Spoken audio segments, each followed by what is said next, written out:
Good morning. Let's talk about love today with coffee. Love, that painful love, and amazing love.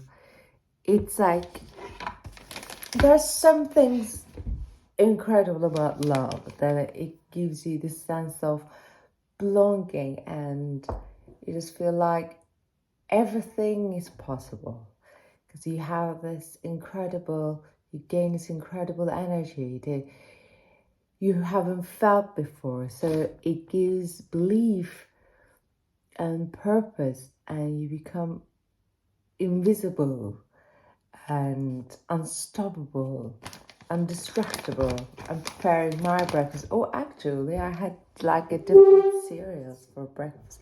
I might munch on it, but then if I munch on it, it will be too crunchy. Let's just carry on with the slice of cheese breakfast. Slice of cheese. Yeah. So what happens is we want to be in love, we want to love, we want to be loved. And then at early times, early stages of our lives, and then it comes to a point you get hurt so much, or you think you have, or maybe you are, like maybe you have. Who knows? It's sometimes also, it's not about what happens. It's not just you're hurt because someone has left you. You're hurt because you create these expectations.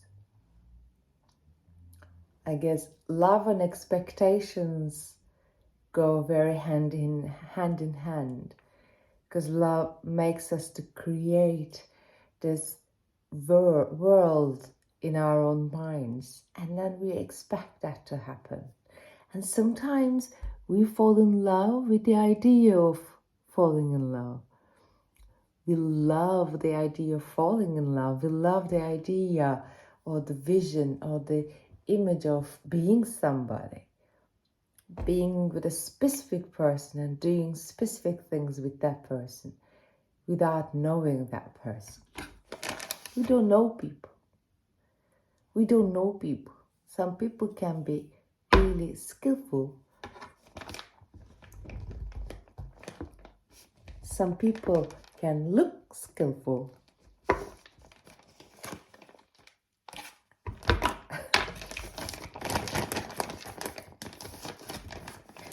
Of course, this is not a cheese knife. It's kind of like it's a steak knife. It's the wrong knife to cut a cheese on a cheese board. That's why this wronglessness happened. Wronglessness. So especially when you're around, let me say it in a way. In the teenage years, it's more of a love is learned from the family, or we absorb that lesson so well, and we learn how to behave and how to treat other people through the lens of the family. If you love someone, this is how you behave and treat them. Either you see it in your mom and dad, or just your mom, just your dad, or whoever you consider as family members of yours. You inherently, along the path of your life, you can reflect as that person, unless you consciously realize that it might be happening, and then you don't reflect that person. So it's not like 100% there's a stamp there. Possibilities is that all possibilities of what we might become, how we might behave. So at the teenage times, I remember I was looking at someone and said, oh, he looks cute. I really want to be with that person. But just look at it now, imagine it now. Would you have wanted to be You have no idea what those person's interests are, what the person's pain points are, because also love attracts through pain, because you have something in common, and you have something really strong in common to work together. You understand either you understand the same sector, you understand the same family dynamics. For instance, what happens is people repeat themselves, don't they? So people repeat what they live in their family. If someone's father has been a hitter, domestic violence in there, is more likely that person becomes like his father. Or the same thing if a woman is, I think it's generally like father to son and mother to daughter is passing, because these traits you kind of absorb that to be how to be that character, because we're playing all these characters in life. So right now I'm this character that are talking to this camera, but I kind of feel that I need to look at myself, so it's a two-way conversation.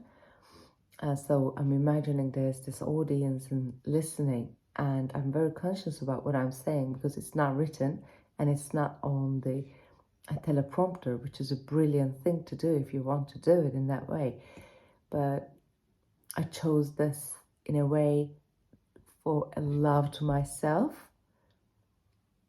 because and somehow I know that I can express my finest thoughts and the real thoughts when I'm doing when I'm just like talking through train of thoughts. And also it kind of saves time, and can love be a time.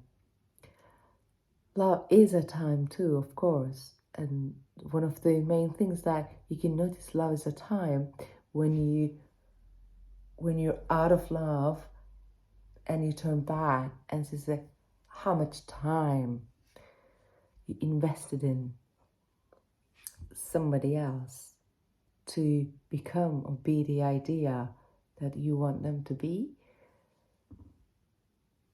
or you want them to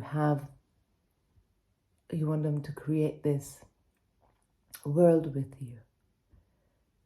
There is no guarantee of that world, but you can create the world in yourself. Then if you're investing time into yourself and love comes along, that's beautiful. I'm not saying don't love. It's so beautiful. It's like many aspects of it, isn't it? I love my brother. It's like it's a very deep love that you just can't take it off. And it's deeply rooted in my cells. When I hug him, if you have siblings, when I hug him, you get a different smell, you get a different neurological signals. It's a very different form of love, and it's there almost. You kind of have to fight with your mind about what you can offer, or what is that space between you as brother and sister. I am sister. In a way, like, I can say yes to everything, but we gradually learn not to say yes to everything. Not that he's asking something. It's like, it's that kind of a feeling and environment and atmosphere. Of course, with the parents' love is so strong, and that strength causes so many people to fall into many traumas, because especially parents are so become tired in life, just realizing that parents don't have the either emotional support, or let's calm down and have a cup of sip. It's not, I've just woken up about 5 minutes ago.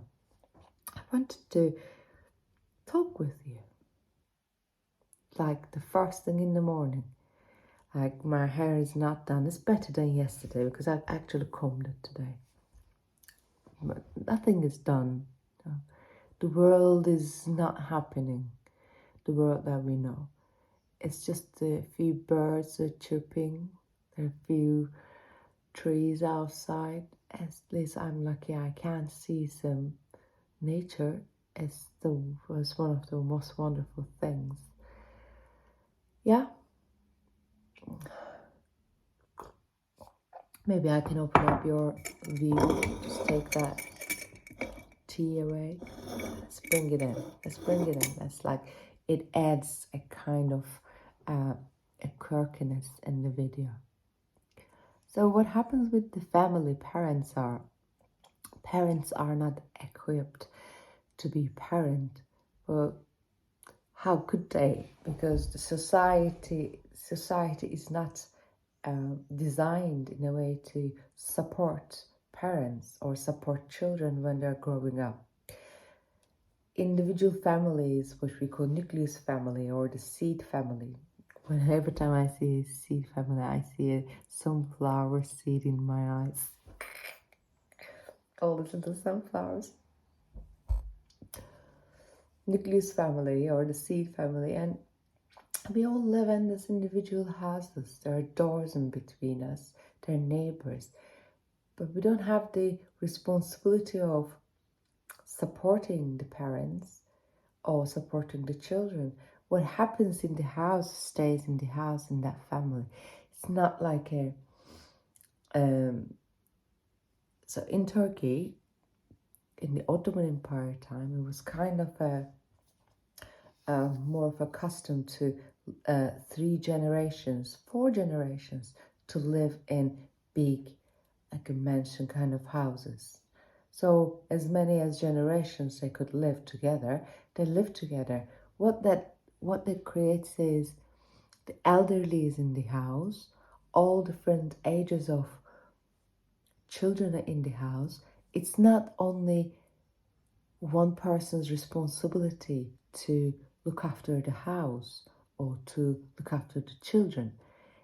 There is a dynamic of different ages, different experiences, different wisdom that comes from the age groups. Because wisdom is not only acquired by the very old or elderly. Wisdom is also very much acquired by every age, because every age has its own wisdom. But unless you share the responsibility of looking after the first years, or looking after someone is cooking, someone is cleaning, someone is bringing a bit extra money in the house, it can be shared, and someone creates an entertainment. It's all that beauty of the living as a whole thing.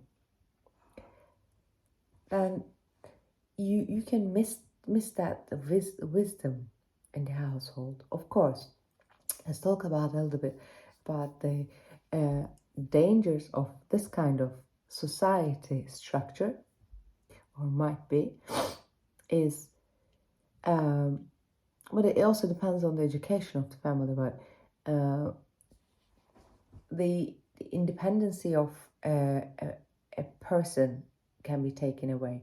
So with the name of love, one person can be pushed to go into a path in life that they didn't want to go, they don't choose to go.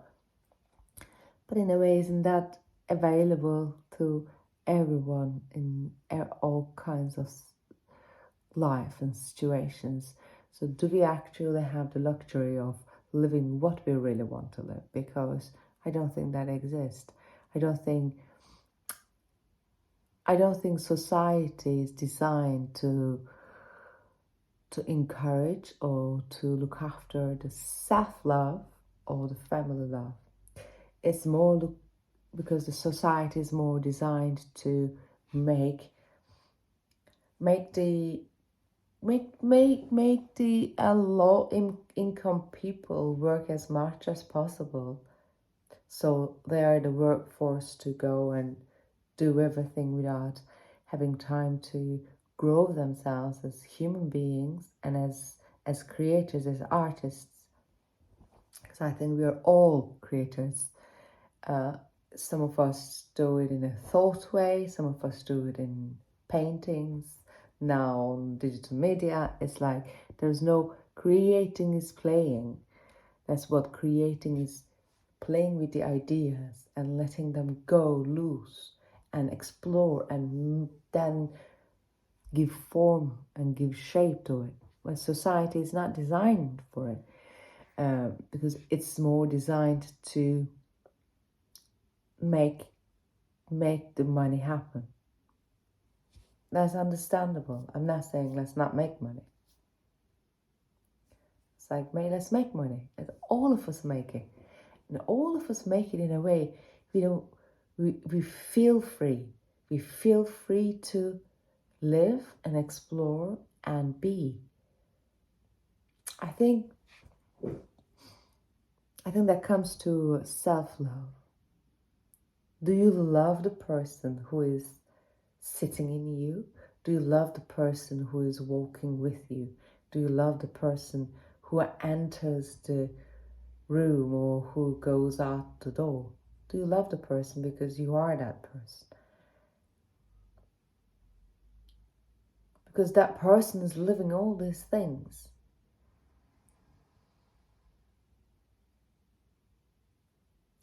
And do you want that person to make it? Because making it is the gift that you give. I think I'm going to cut it here because the fridges start to mumble. Thank you for the morning love talk. Cheers.